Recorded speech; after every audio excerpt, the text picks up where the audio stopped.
بھائیوں، دنیا کی تمام تعلیمیں حاصل کروائیے، خوب پڑھائیے، خوب لکھائیے، خوب آگے بڑھائیے، لیکن اس سے پہلے کہ جس میں ہماری دنیا اور آخرت ہر چیز کی نجات ہے، عافیت ہے اور تمام مصیبتوں کا علاج ہے۔ بہت عظیم شخصیات موجود ہیں، ان عظیم شخصیتوں میں استاد گرامی قدر حضرت مولانا مفتی نجیب صاحب جامعہ اسلامیہ عربیہ اختورہ سے تشریف لائے ہیں۔ حضرت مولانا قاری صدیق صاحب رحمۃ اللہ علیہ کے آپ ناز فرزند ہیں، میں ان سے بڑے ادب کے ساتھ درخواست کر رہا ہوں تشریف لائیں اور بچوں کی تکمیل میں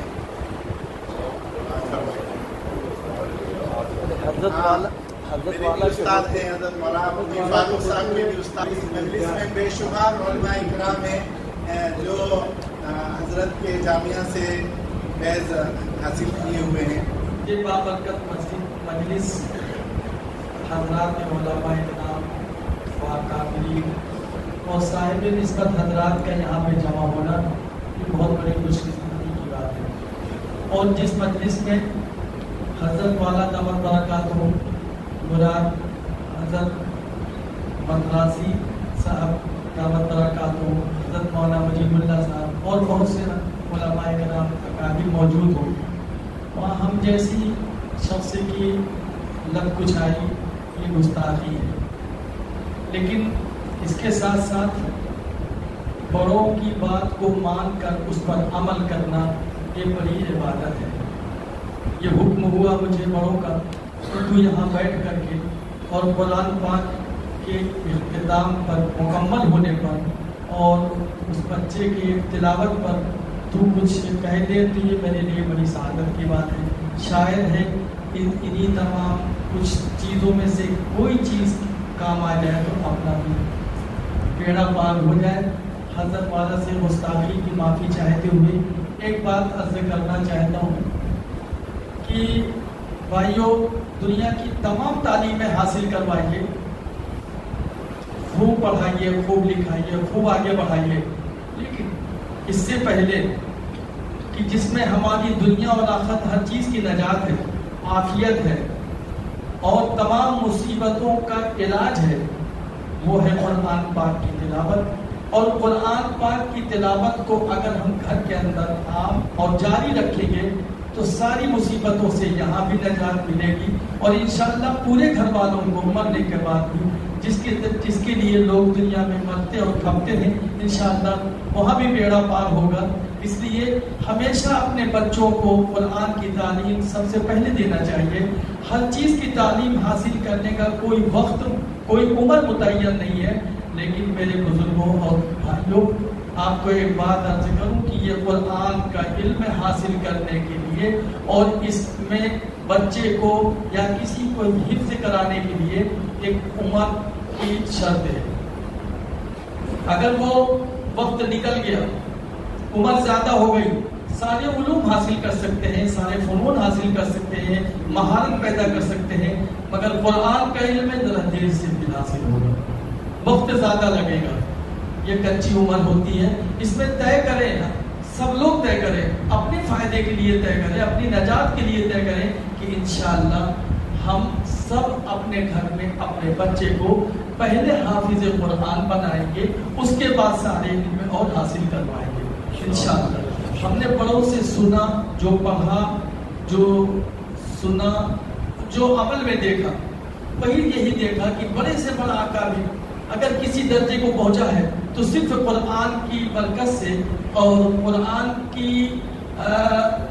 یوں کہیے کہ قرآن سے شغف جو ہوتا تھا اس کی وجہ سے۔ تمام اکابر کا حال سن لیجیے، ہم لوگ پڑھتے ہیں، سنتے ہیں، لیکن بس سن کے اور پڑھ کے اور آگے بڑھ جاتے ہیں، عمل نہیں کرتے ہیں۔ ہم نے تو اپنے والد صاحب کو رمضان کے مہینے میں بغیر کسی مبالغے کہتا ہوں ہر روز ایک قرآن معمول تھا، اور اس زمانے میں عورتوں کا بھی یہ معمول ہوا کرتا تھا کہ پورے رمضان میں کتنے قرآن پورے کر رہی ہیں بتانا مناسب نہیں ہے، لیکن ہمارے گھرانے میں یہ حالت تھی 20 قرآن 25 قرآن تو معمولی بات تھی عورتوں کے لیے بھی، مزاج بدلتا جا رہا ہے، لوگوں کے حالات بدلتے جا رہے ہیں، قرآن سے شوق ختم ہوتا جا رہا ہے. اگر اسی طریقے سے لوگ سوچتے رہے جیسے کہ آج اس گھرانے میں اس بچے نے حفظ مکمل کیا، اس چھوٹی سی عمر میں مکمل کیا، کاش کہ ہر گھر کا ایک بچہ اور ہمارا جو بھی بچہ ہو وہ بچہ اگر حافظ قرآن ہو تو انشاءاللہ کوئی مصیبت ہی نہیں آنے گی، کوئی بیماری نہیں آنے گی. ہم جا کر علماء کے پاس تو یہی کہتے ہیں نا کہ بھائی ہمارے لیے دعا کر دیجئے، ہمارے لیے تعویذ لکھ دیجئے، ہمارے لیے بچے کو پڑھ کے پھونک دیجئے. کیا وہ جادو کرتے ہیں؟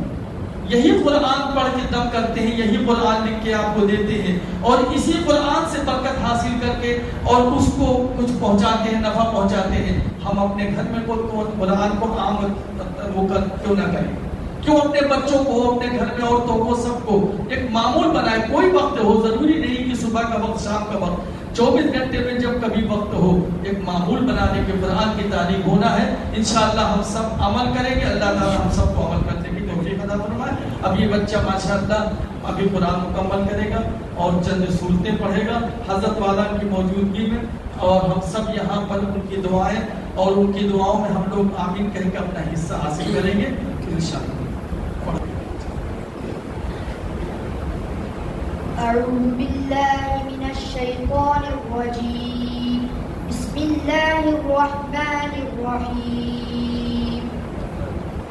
فلله الحمد رب السماوات ورب الأرض رب العالمين وله الكبرياء في السماوات والأرض وهو العزيز الحكيم.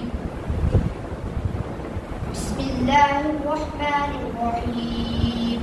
إذا جاء نصر الله والفتح ورأيت الناس يدخلون في دين الله أفواجا فسبح بحمد ربك واستغفر إنه كان توابا. بسم الله الرحمن الرحيم. تبت يدا أبي لهب وتب ما أغنى عنه ماله وما كسب سيصلى نارا ذات لهب وامرأته حمالة الحطب في جيدها حبل من مسد. بسم الله الرحمن الرحيم.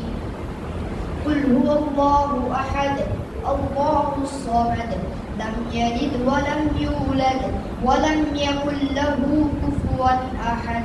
بسم الله الرحمن الرحيم. قل أعوذ برب الفلق من شر ما خلق ومن شر غاسق إذا وقب ومن شر النفاثات في العقد ومن شر حاسد إذا حسد. بسم الله الرحمن الرحيم. قل أعوذ برب الناس ملك الناس إله الناس من شر الوسواس الخناس الذي يوسوس في صدور الناس من الجنة والناس. بسم الله الرحمن الرحيم. الحمد لله رب العالمين الرحمن الرحيم مالك يوم الدين إياك نعبد وإياك نستعين اهدنا الصراط المستقيم صراط الذين أنعمت عليهم غير المغضوب عليهم ولا الضالين.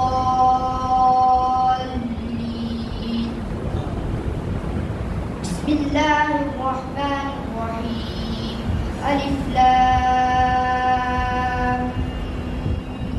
ميم ذلك الكتاب لا ريب فيه هدى للمتقين الذين يؤمنون بالغيب ويقيمون الصلاة ومما رزقناهم ينفقون والذين يؤمنون بما أنزل إليك وما أنزل من قبلك وبالآخرة هم يوقنون أولئك على هدى من ربهم وأولئك هم المفلحون.